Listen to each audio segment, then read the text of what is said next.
خوبصورت گفتگو جو تخلیقیت اور مقاصد سے متعلق تھی.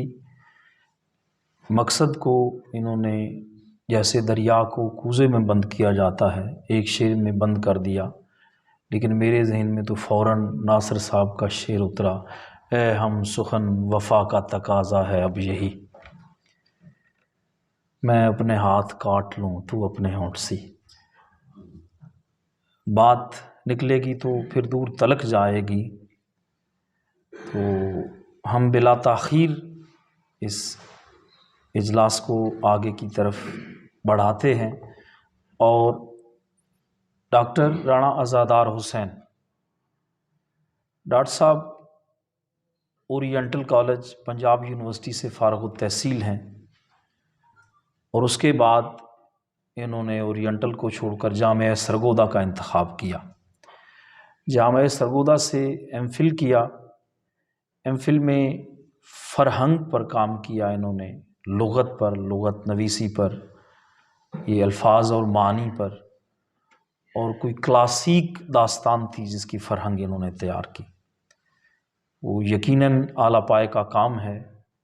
اس کے بعد ڈاکٹر صاحب نے پی ایچ ڈی میں داخلہ لیا تو ان کے لیے موضوع کا جو ان کو الاٹ کیا گیا وہ تھا ناول کا اسلوبیاتی مطالعہ. یہ بھی یقیناً جان جوکھوں کا کام تھا، اتنا آسان کام نہیں تھا، لیکن انہوں نے اس موضوع کو بڑی خوبصورتی کے ساتھ اور بڑی محنت کے ساتھ، بڑی جانفشانی کے ساتھ اس میں لائق تحسین کام کیا اس موضوع پر. ڈاکٹر صاحب ہمارے ہاں تشریف فرما ہیں، اردو ادب کے معلم ہیں، تدریس سے وابستہ ہیں، شعبہ تدریس سے، بہت خوبصورت شخصیت، بہت ہی پیاری، ادب دوست اور دوستوں کے دوست.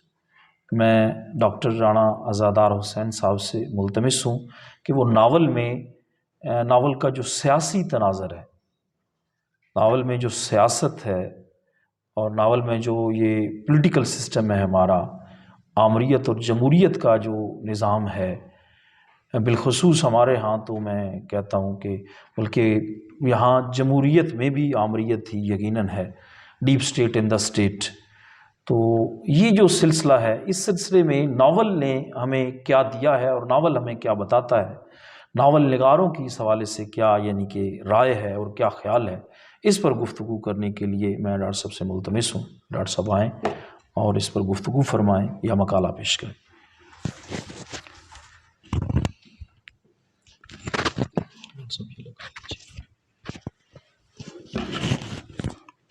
بسم اللہ الرحمن الرحیم. سب دوست احباب کو السلام علیکم. میرے لیے سب سے پہلے تو یہ بہت بڑے اعزاز کی بات ہے کہ ڈاکٹر شاہد نواز صاحب کو پی ایچ ڈی کے بعد میں پہلا سبق سنا رہا ہوں. میرے نگران ڈاکٹر خالد ندیم صاحب تھے، تو دفتر میں محمد یار گوندل صاحب، خالد ندیم صاحب، شاہد نواز صاحب بیٹھے تھے. تو کسی وائوے پہ کوئی گفتگو ہو رہی تھی، تو شاہد نواز صاحب نے جو بات فرمائی تھی وہ میرے دل اور دماغ دونوں پہ اثر کر گئی تھی. اب مجھے وہ بات جو ہے اس کا خلاصہ آپ کو بتاتا ہوں، اس کے بعد میں گفتگو کروں گا. انہوں نے فرمایا تھا کہ خالد صاحب پی ایچ ڈی اصل میں نا ایک سند ہوتی ہے لکھنے کی کہ بچہ آگے بعد میں کوئی کام لکھ سکتا ہے. تو مجھے یہ اس دن محسوس ہوا کہ پی ایچ ڈی کے بعد اصل کام اب شروع ہوا ہے. تو جب ریاض صاحب نے مجھے حکم دیا، حکم اس لیے کہہ رہا ہوں کہ میرے ادب کے پہلے معلم ریاض صاحب ہیں. انہوں نے ہی مجھ کو بی اے میں اردو کے لیے تیار کیا، اور پھر آگے اورینٹل کا مشورہ انہوں نے دیا. اورینٹل کے بعد واپس جب آیا تو یہاں پہ M Phil P H D کا سلسلہ شروع ہو گیا.